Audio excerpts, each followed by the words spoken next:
Bismillahirrahmanirrahim. Assalamualaikum teman-teman, apa kabar semua? Semoga teman-teman dalam keadaan sehat walafiat serta dalam lindungan Allah Subhanahu wa taala ya. Amin. Teman-teman kelas 5, seperti biasa sebelum memulai sentra kita berdoa dulu ya. Bismillahirrahmanirrahim. Rabbi zidni ilma warzuqni fahma birahmatika ya arhamar rahimin. Amin. Oke teman-teman, di sentra sains pekan ini, di pekan 10 kita sudah berganti tema ya. Yang kemarin kita membahas tentang tema ekosistem. Pekan kali ini kita akan membahas tentang tema energi ya. Nah, topiknya itu kita akan membahas tentang pengertian energi beserta manfaatnya ya. Nah, sebelumnya Ibu mau tanya dulu nih ya, apa sih itu energi? Ibu jelaskan ya. Energi berdasarkan dari Kamus Besar Bahasa Indonesia atau yang disingkat KBBI adalah daya atau kekuatan yang diperlukan untuk melakukan berbagai proses kegiatan ya. Termasuk kita nih teman-teman ya. Kalau kita beraktivitas itu mengeluarkan yang namanya energi ya. Makanya kita manusia itu butuh makan dan minum ya, supaya kita punya energi untuk beraktivitas ya. Nah, energi itu berasal dari bahasa Yunani ya, yaitu dari kata ergon ya, yang artinya kerja. Nah, Satuan Internasional Energi itu adalah Joule ya, atau yang biasa disingkat itu J ya, huruf J ya.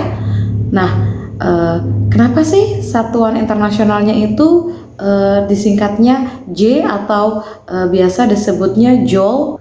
Nah, ada alasannya ya. Itu semua untuk menghormati yang mengamati dan meneliti tentang energi itu sendiri ya, yaitu James Prescott Joule ya. Jadi diambil dari nama belakangnya ya. Nah, ada juga nih satuan energi lainnya ya. Ada yang disebut kalori ya, atau yang biasa disingkat Kal ya, KAL ya teman-teman ya. Nah, energi itu tidak dapat dilihat ya, tapi kita dapat merasakannya ya teman-teman. Nah, energi merupakan bagian dari suatu benda ya, tapi tidak dapat terikat pada benda itu sendiri ya teman-teman ya. Energi itu bersifatnya fleksibel ya, artinya dapat berpindah dan dapat berubah. Salah satu energi yang biasa sering kita gunakan dalam kehidupan sehari-hari kita adalah energi bumi dan energi listrik ya.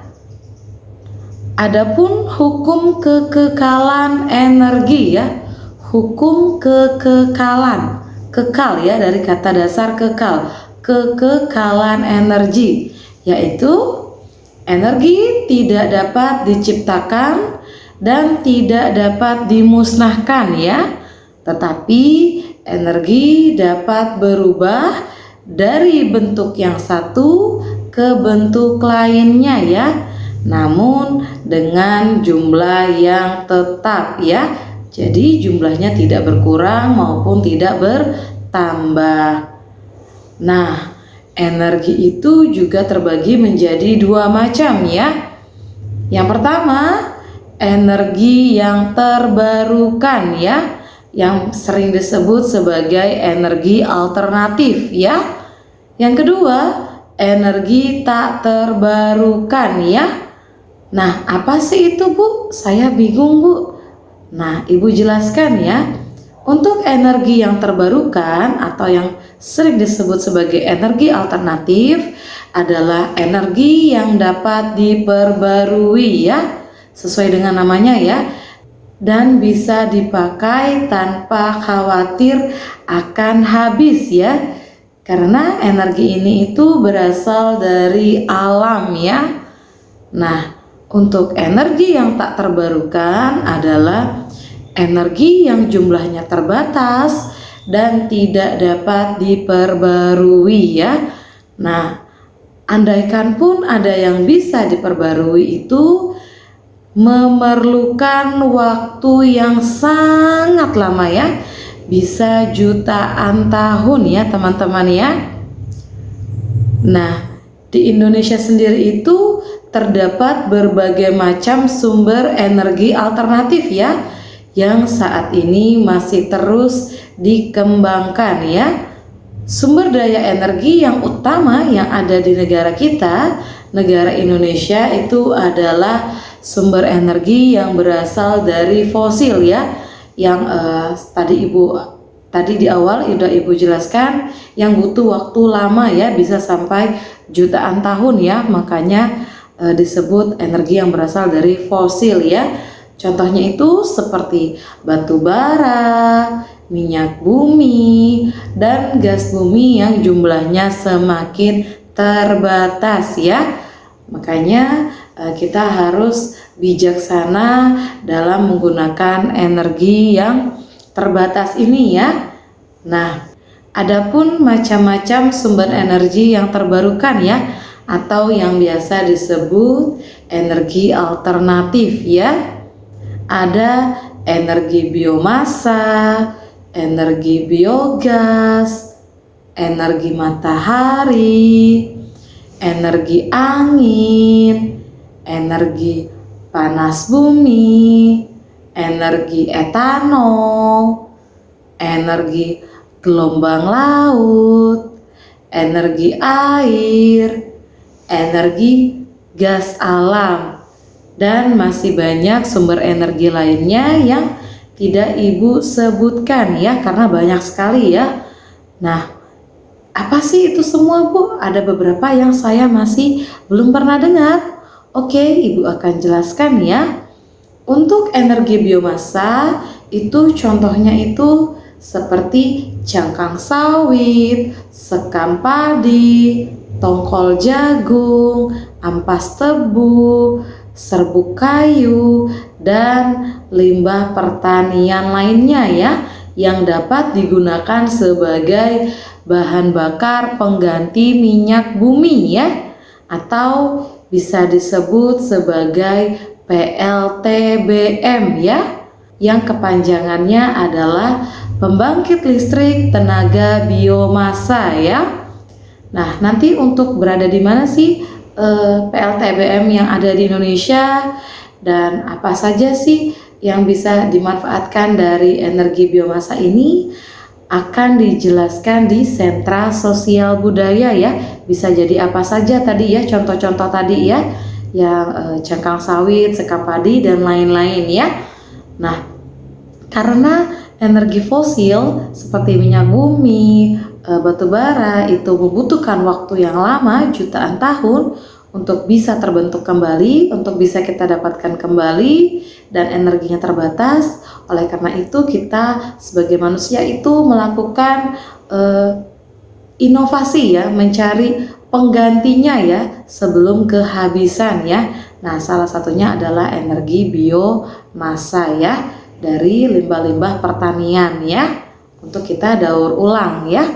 Nah, untuk energi berikutnya yaitu energi biogas ya, adalah merupakan gas metana yang berasal dari kotoran hewan ternak ya, yang dapat digunakan menjadi energi listrik ya. Contohnya itu kotoran sapi ya teman-teman ya. Bahkan yang Ibu ketahui di daerah Grogot atau di kota-kota lainnya itu sudah ada yang menggunakan energi biogas itu, selain menjadi energi listrik, itu menjadi bahan bakar kompor ya teman-teman ya, jadi penggantinya LPG ya. Nah, itu salah satu inovasi kita ya untuk menjaga agar kita tetap bisa beraktivitas menggunakan kompor gas kita, walaupun gas LPG nanti pada akhirnya bisa habis ya, kita masih punya cadangan energi biogas ya. Nah, energi berikutnya yaitu energi matahari ya. Contohnya itu panel surya matahari ya. Ada juga PLTS ya, atau yang biasa kepanjangannya adalah pembangkit listrik tenaga surya ya. Nah, kita semua sudah tahu ya, contoh yang paling gampang mungkin teman-teman pernah lihat di beberapa rumah atau mungkin di beberapa traffic light, lampu biasanya ada warna merah, kuning, hijau ya. Lampu-lampu lalu lintas itu ada yang menggunakan panel surya ya. Bisa teman-teman lihat langsung itu contohnya di traffic light kilo 3 ya, yang pertigaan antara ke Maksi dan ke Somber ya, itu sudah menggunakan panel surya ya. Nah, berikutnya adalah energi angin ya. Contohnya itu adalah penggunaan kincir angin ya, bisa dirubah menjadi energi listrik ya. Kincir angin atau biasa itu PLTB ya, pembangkit listrik tenaga bayu ya. Maksudnya tenaga bayu ini adalah angin ya teman-teman ya. Nama lainnya angin adalah bayu ya. Nah, energi berikutnya adalah energi panas bumi ya. Nah, panas bumi ini terutama kita di Indonesia ya. Nah, itu juga bisa dimanfaatkan sebagai pembangkit listrik ya. Biasanya disingkat PLTP ya, atau pembangkit listrik tenaga panas bumi ya. Nah, energi berikutnya yaitu energi etanol ya. Energi etanol ini adalah bahan bakar yang berbasis alkohol ya, dari hasil fermentasi tanaman seperti jagung dan gandum ya. Nah, ini juga salah satu pengganti ya, energi alternatif seperti biomasa tadi, seperti biogas tadi ya, sebagai pengganti bahan bakar yang dari energi sumbernya fosil ya. Nah, energi berikutnya yaitu energi gelombang laut ya, atau biasa itu kalau kita manfaatkan itu berbentuk PLTGL ya, atau kepanjangannya pembangkit listrik tenaga gelombang laut ya. Nah, energi berikutnya adalah energi air ya. Kita sudah sering dengar kalau air ya, biasa digunakan itu sebagai PLTA ya, atau pembangkit listrik tenaga air ya. Dan yang terakhir itu adalah energi gas alam ya. Nah, biasanya kita gunakan itu pada PLTG ya, atau pembangkit listrik tenaga gas ya. Dan masih banyak sumber energi alternatif lainnya yang tidak Ibu sebutkan ya. Nah, ada juga nih macam-macam sumber energi yang tak terbarukan ya, yang tadi itu tidak bisa diperbarui, atau andaikan diperbarui butuh waktu yang lama ya, sampai jutaan tahun ya. Ada minyak bumi, batu bara, dan mineral alam ya. Nah, maksudnya apa sih Bu kalau mineral alam nih, contohnya yang seperti apa? Kalau minyak bumi mungkin teman-teman sudah paham ya, bisa jadi bensin, minyak gas, petrolite, petromax, dan lain-lain ya. Begitu juga dengan batu bara ya, biasa digunakan itu untuk misalnya kereta api ya, dan masih banyak contoh penggunaan lainnya ya. Nah, kalau untuk mineral ini contohnya itu adalah uranium ya, yang biasa digunakan untuk menghasilkan energi nuklir ya. Nah, adapun fungsi dan manfaat adanya energi ya. Yang pertama, dapat membantu proses fotosintesis pada tumbuhan. Yang berikutnya, makanan yang masuk ke dalam tubuh dapat menjadi sumber energi bagi tubuh ya untuk beraktivitas ya. Yang berikutnya dapat menjadi pembangkit listrik ya. Yang berikutnya, yang keempat, dapat membantu mengeringkan pakaian, makanan, dan lain-lain ya. Yang berikutnya, yang kelima, dapat membantu menghangatkan ruangan ya. Dan yang berikutnya adalah dapat membantu mengeringkan hasil pertanian ya, seperti mengeringkan padi, kopi, cengkeh, dan lain-lain ya. Dan berikutnya dapat menggerakkan benda ya. Contohnya itu kendaraan seperti motor dan mobil yang dapat bergerak ya. Yang berikutnya dapat menjadi sumber cahaya ya.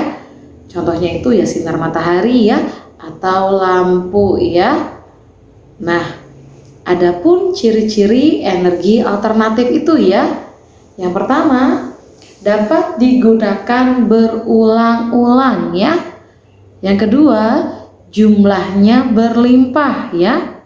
Yang ketiga, pengolahannya tidak merusak alam ya. Yang keempat, tidak berbahaya, aman, serta tidak menimbulkan berbagai penyakit ya akibat pengolahan dan penggunaannya ya. Dan yang kelima, ramah lingkungan ya, tidak menimbulkan polusi ataupun pencemaran lainnya ya. Nah, jadi teman-teman sudah paham ya betapa bermanfaatnya dan diperlukannya berbagai macam energi ini dalam kehidupan kita sehari-hari ya. Entah itu energi alternatif ataupun energi yang tak terbarukan ya, yang berasal dari fosil ya. Nah, kita sebagai manusia itu wajib menjaga dan menggunakannya sebaik mungkin ya teman-teman ya, supaya dapat bermanfaat bagi kehidupan kita ya, bukan disalahgunakan, karena energi ini juga bisa berbahaya kalau kita salah gunakan ya. Contoh yang paling gampang, teman-teman makan itu sebagai sumber energi teman-teman untuk beraktivitas, gunakanlah tenaga yang teman-teman miliki itu untuk hal-hal yang baik ya, beribadah, menolong orang ya, bukan berbuat hal-hal yang dilarang oleh Allah Subhanahu wa taala ya, teman-teman ya. Begitu juga dengan energi lainnya ya. Nah, Ibu harap dari sini teman-teman sudah mulai memahami materi yang Ibu berikan ya. Jika ada yang kurang jelas, bisa ditanyakan pada saat recalling, pada saat online, atau minta bantu pendampingnya atau orang tuanya di rumah untuk menghubungi Ibu via WhatsApp ya. Oke teman-teman, seperti biasa saran dari Ibu, nasihat dari Ibu, teman-teman jaga kebersihan, jaga kesehatan, makan makanan yang bergizi, bermainnya, olahraganya, semuanya di rumah saja ya teman-teman ya. Kita masih dalam wabah pandemi virus corona ya. Kita bantu doa semoga orang-orang yang saat ini lagi sakit, sedang berjuang dari penyakit-penyakitnya, entah itu penyakit apapun, apalagi dari penyakit yang terkena virus corona ini, untuk segera diberi kesehatan ya. Dan semoga wabah virus corona ini segera berakhir ya, segera dimusnahkan sama Allah Subhanahu wa taala ya, supaya kita bisa beraktivitas kembali ya, bisa bersekolah lagi, kumpul lagi, ketemu lagi sama teman-teman semua dan Bapak Ibu guru ya. Oke teman-teman, sampai ketemu lagi di Sentra Sains berikutnya. Assalamualaikum warahmatullahi wabarakatuh.